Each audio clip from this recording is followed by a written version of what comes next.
तब मैं स्कूल छोड़ दिया। तब क्या हुआ, उसको छोड़ने का, फिर छोड़ के काम करने जा रहा था, घर का काम। तब काम अच्छा नहीं है, ऐसा करके मेरे को छुपा के लेके आया था। फिर तब उधर लेके आया था, उधर रुक में आएगा, एक घर में रखा था। फिर उसके बाद वो लोग बोला नीचे लेके गया, वो लोग नीचे लेके गया, बोला ऐसा काम।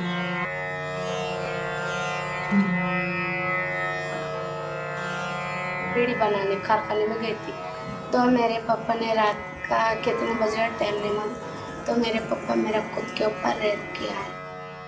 मेरे पैसे मेरे पापा ने खुद के पकड़ने से किया ना, तो मेरी माँ को पता नहीं, मेरी माँ ने पापा को मारने जाती ना, उल्टा पापा ने मम्मी को बहुत मारता है मेरे को। और लड़का से मैं प्यार करता था, प्यार करके शादी किया मैंने।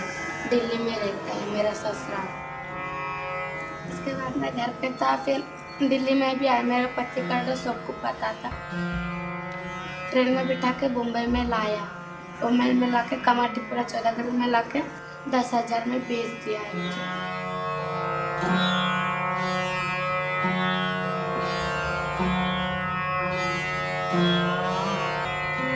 There are so many ways in which they bring the girls to India. One is they give a lot of money to the father, who cannot return the money, so he takes the daughter. These are very poor people in the villages. Second way is to lure them to come to Mumbai for better jobs. The family likes it because the family is out of money. Third is they get married to the girl, bring her to Mumbai and sell her to the brothers. All the girls that we have here, they are brought to Mumbai and sold straight away to the brother. They are put up in dark rooms, they are beaten, they are starved. All the physical torture happens.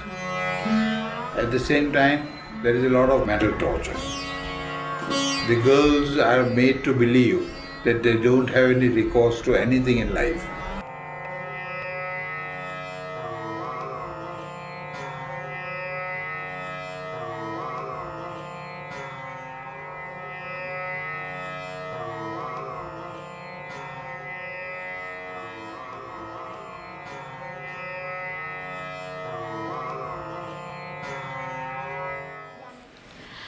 It's not a new issue to Dasra.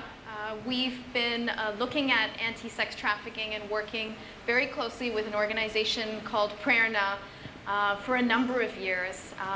But with the generous support this year from Hummingbird Trust, as well as Kamohashi Project, we've been able to do a deeper dive into anti-sex trafficking and really starting to think about where philanthropy can play a role in solving a critical issue that I think is sometimes invisible to really many of us. You know, as we've started down this research path, and we're sort of very new in it, just a month into it, have come across some very experienced folks that we're going to hear from today. But I thought, you know, always opening this with a few statistics helps put it in perspective, and you sort of heard firsthand from the video some of these statistics. But what we've found over the past few weeks as we've launched our Adolescent Girls Initiative with the generous support of Kiowa Trust, and I hope that during lunch you had a chance to see the Child Brides exhibit, which, you know, thanks to the Smithams family from Kiowa Trust, we were able to share these lovely pictures with all of you to really give you a perspective of some of the issues that are in Rajasthan. But interestingly enough, have now grown to see that 80% of those that are trafficked are actually adolescent girls. And even more alarming is that 50% of them are minors. So it's clearly a very vulnerable group that moves into this space. I think a couple of other statistics that are interesting to note is 90% of those who are trafficked is actually within India. So this is a critical issue for us as individuals in positions of power and influence to really think about how we solve this problem within our own country. It's really only 10 to 15% that comes from Nepal and Bangladesh. So I think there's some of us who might sit thinking this is, a cross-border issue, which it is, but it's also a trafficking issue very deep within the country. Our report specifically called Not for Sale is looking at the route between Calcutta and Bombay. So it's all happening close to home. There's about 300,000 brothels in about 1,100 red light areas, so they're really spread around all over the country, and over 5 million are actually children within these red light areas. So I'm just wanted to give you some statistics to open it up. We're going to hear from each of the panelists. I'm not going to introduce them. They're extremely experienced. We want you to use this lovely thing that we've printed with the bios. For us, even saying anti-sex trafficking, I was thinking, maybe we have everybody repeat it so that you don't feel like it's such an awkward word to say.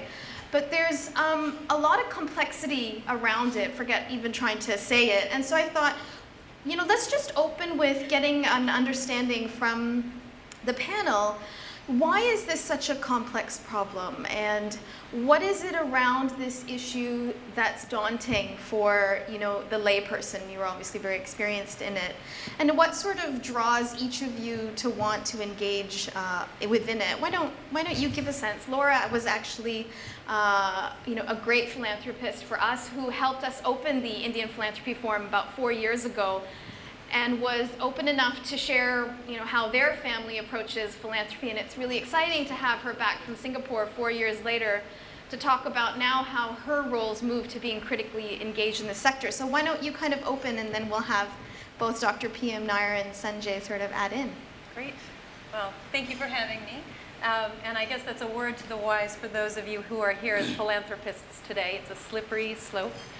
I'm here as an NGO now, so that may not be the path that we all take, but it's fun to be back, and thank you for having me. I was here for, starting from 2006 for 5 years, and reluctantly actually got into the business, if you will, of anti-sex trafficking. And I won't go through the story of that, or at least not just yet.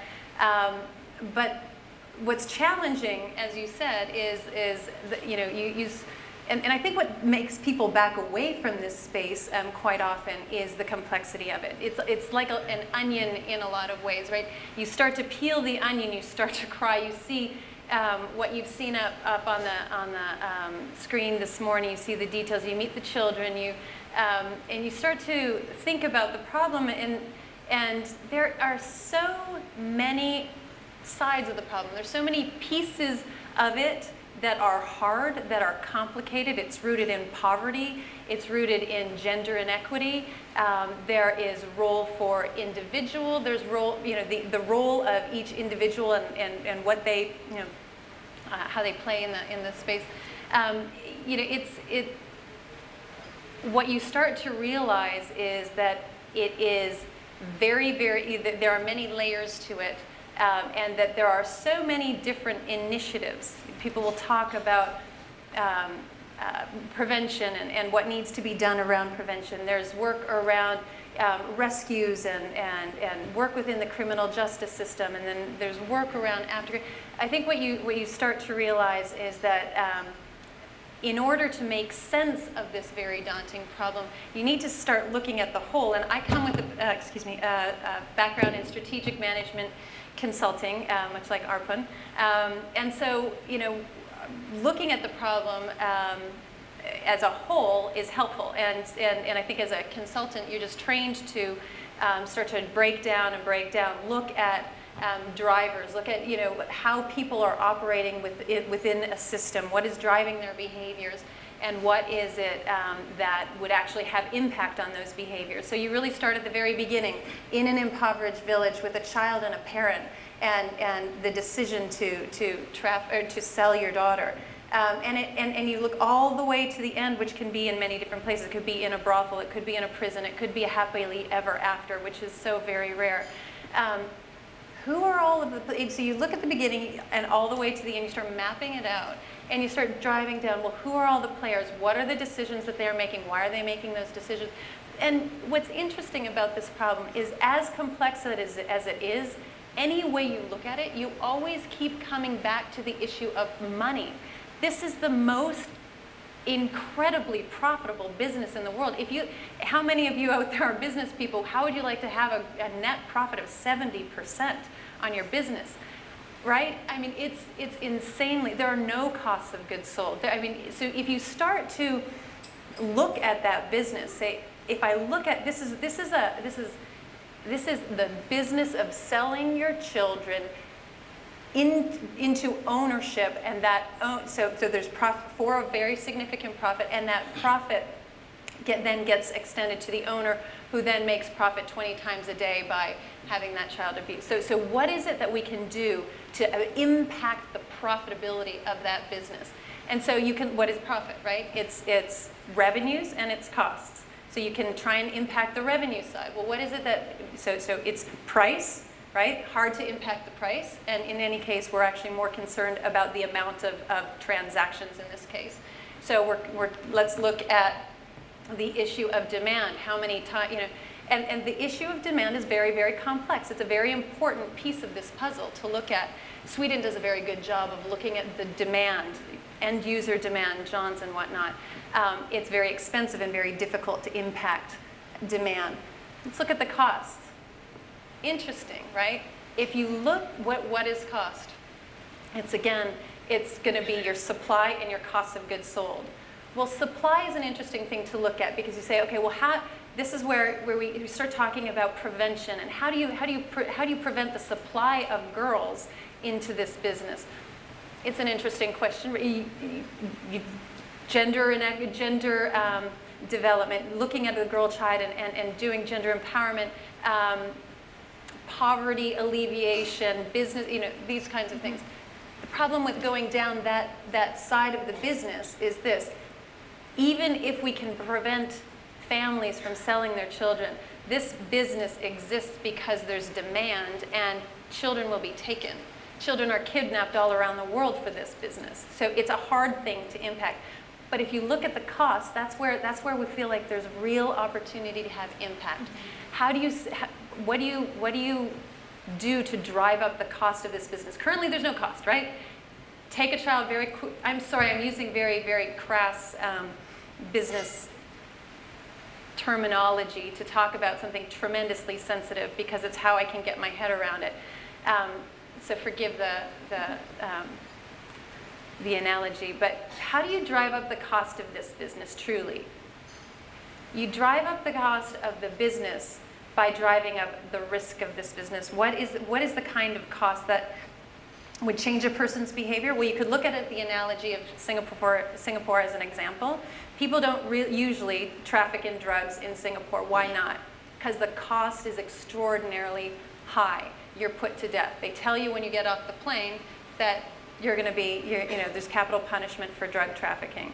So these are the kinds of things that you can start looking at. So I think if you're looking strategically at the problem and you're starting to drill down, the complexity goes away a little bit, and you start to see that there's real opportunity to change the business. And so that's how we look at it. That's how we kind of drill through the complexity. No, that's helpful, and I think that leads very nicely to hear from our expert police officer himself, who can help increase this risk, kind of what Laura's talking about, and the cost of this business. And I know you've done a lot of research around the supply and demand side of this business, but give us a bit more context, sort of what's this business all about, what's the supply demand side that you're seeing, and really what's the role that you've played in really increasing this risk. Do you agree with Laura that this would really solve it? Like if we really hauled people off the plane and said,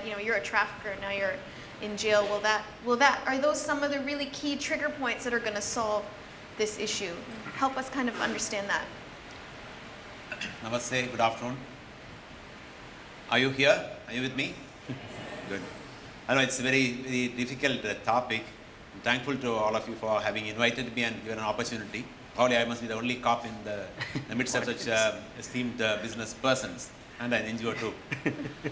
Well, the human trafficking is the ultimate violation of human rights. What is human rights? I don't want my daughter to be raped. I don't want my wife to be raped. But how do I rape somebody's daughter or somebody's wife? Now, how many of us ask this question? And the fellow who rapes, we call him a customer. He is no more a customer. He is a rapist. He is a criminal. That's the demand part she's talking about. How many of us understand that dimension? The massage parlors, the beauty parlors, the friendship circuits, the tourism circuits, you mentioned the A, B, C, D, goes on. Dancing bars, what is all this about? Please go ahead and dance. Please do your massage. But beyond the massage, is there any exploitation? Is the girl being exploited? Is the boy being exploited? Stop it. How do we stop that? My research, when I worked for the National Human Rights Commission, undertaking a research on human trafficking, probably the first research in the world, I would say, a field research, not a police perspective, a human rights perspective, we found we interviewed around 4,006 persons in difficult situations, rescued, not rescued, etc., etc., etc. You know, everybody tends to call them child prostitute. How is a child ever a prostitute? Child is a child. We made her a prostitute, and we call ourselves a customer and call the child a prostitute. It's amazing the way the dictums are made. It's actually a human rights violation. The terminology itself is a human rights violation. We should all understand the dimensions of human trafficking. It's for complete exploitation of the human being. Physical, emotional, economic, complete debilitation of the person. The person is shattered beyond control. Even if you rescue the person and try to rehabilitate, you will be only rehabilitating 10%, 15% of the person.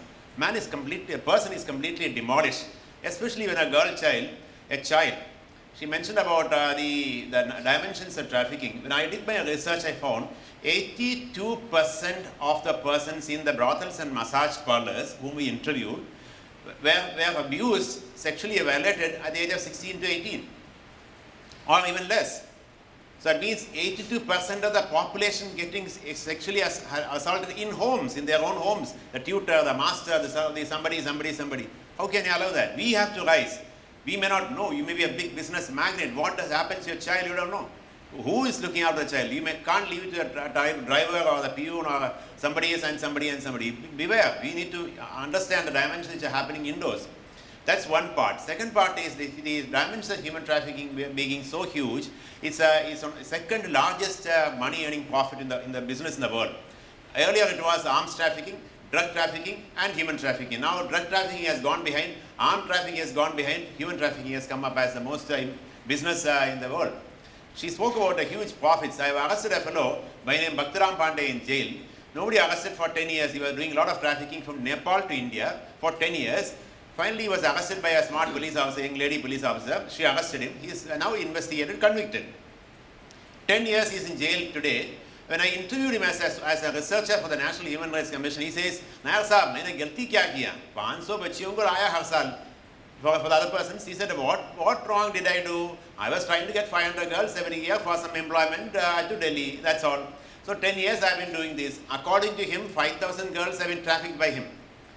Now 10 years in jail now, 5,000 girls saved minimum. Now what wonderful achievement. Now second part of the story is, he has got only 2 houses in South Extension Delhi and one hotel in Nepalganj. So 10 years time, he could make 2 houses in South Extension, 5 crores each, and one hotel in Nepalganj. It's a huge profit. We don't know, and therefore the issues are very, very many. Now the second part I would like to say is, issues are being so complex. Either we are part of the problem or we are part of the solution. We have to decide. Are we part of the problem or are we part of the solution? If you are part of the solution, let's work together. Amazing work has been done across the country and internationally. I had the fortune of working with the UN ODC as the project coordinator of the anti-human trafficking, the largest UN project on anti-human trafficking. I worked in CBI for 10 years investigating human trafficking crimes. A lot of work has been done. If you go on the website, you can see all these things. 35 years I have served in the police in this, the first crime of trafficking way back in '82. Prosecuted, convicted. You can do amazing work. Fantastic work has been done by various agencies, including the NGOs in the country. What the corporate sector and business people like you do is, you got so much money on various corporate CSR activities. Many of you have approached me. I found many of them here. Many NGOs have approached me. We try to bring them together. Last year I started a project, an investigative project with the BPRD, Bureau of Police Research and Development, because I want the government mandate, a short project listing out the NGO, the victim requirements, need assessment of the victims who have been trafficked or likely to be trafficked, and the corporate sector where all you would like to invest money on, and what is the project like you like to take on. There is no mix and match. Therefore, we are trying to develop a sort of research and bring out a web portal where we place both, and then you can decide where you want. A lot of things can be done. This research is going on. I am going to request Dasra also to join this, and maybe we'll take it forward and make it a national mission or maybe a regional mission. The other day one NGO was asking me, why not think of international trafficking? She mentioned about a 10%. Actually, I would correct a little bit. When I did the research, sorry for that, when I did the research, we took samples. If you see the research report, very clearly stated, in the sample which we collected, it's 10% Nepalese or Bangladeshis. But that story does not end there. I have given a case study in the very same report. Rescued girls in Delhi, 90% were from outside. 90% outside. Outside means outside Delhi. Of the 90%, 75% were from Nepal and Bangladesh. So the dimensions you can see. It's depending on the data where you collect from, depending on the dimensions. I didn't want to count numbers, therefore we left the numbers, but we are given the trends there. International trafficking, especially the regional context, is amazing. Last 2 years back, I was in CBI Chennai. Airport, we found some boys are going abroad. Migration cleared, everything cleared, and all done. One father says, I got 2 children, somebody says, I got 3 children, like that, passport, visa, everything cleared. They were almost going to board the flight, and suddenly somebody noticed that boys are talking something hush-hush. The man lent his ears and found they were talking Bangla. The fellow could understand Bangla, and they were in distress. So this man went and talked to the boys and picked the boys, but by the time they all got together and said, why are you wasting your time, etc., etc. But he insisted and found all his children, 24 children were trafficked, 42 children were trafficked, and they were to be taken away by 14 fellows. They came from Bangladesh, traveled by train from West Bengal to Chennai, and all false passport, they were all going away. Now, we need to address issues at the source level, at the transit level like this, and also the destination level. Destination means the demand part. Perpetrators, we can do magnificent work.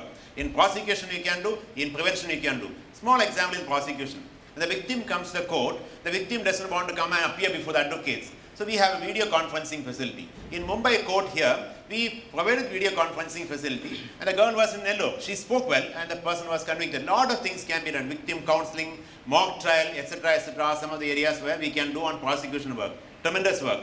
On the source areas, the vulnerability factors have been well assessed. It's not poverty. It's not poverty. If you go and give 10 rupees or 15 rupees or 10,000 rupees, it doesn't make a difference. It's actually vulnerability situation means lack of awareness, illiteracy, then lack of awareness of rights of the person. The child knows these are my rights. We try to intervene in Nepal border without any intervention. You cannot stop people coming from Nepal. Migration is their right. But we made a sort of chaos there, and through the help of NGOs, Seva NGO, put some chaos there saying, "Bete, if you are coming in, say, Ajao, welcome, salute, namaste, but here are your rights. If your rights are being violated by anybody, here is the call." Can you believe during that counseling session, in a span of 9 months, in one transit route, 3,535 people were interviewed, 3,435 we thought they were immigrants, okay, come along, 100 were detained. Interviewed further and found 65 of them were trafficked victims and 35 were traffickers, hand over to the police. A small intervention made a tremendous impact. You at least know the dimensions of human trafficking taking in the international border. So point is, you can work on the source areas, we can work on the transit areas, we can work on the demand areas. The push factors and pull factors we can jointly address. Commendable work has been done across the country. I've been part of the mission in Nepal, Bangladesh, and across the country, in Vienna also, doing a lot across the world. And when I go and speak before the audience, on a distinguished audience, they really appreciate. They said, your country has done phenomenal work. Take it forward. Our case studies have become part of the UN mandates. When we prepared a UN manual, our case study, Indian case studies are finding appropriate places in so many places. So that there is a tremendous work has been done by various agencies. I am sure with this distinguished audience, we can work further. I'm happy that Dasra is providing the platform. I am with them and for the mission. Great, thank you.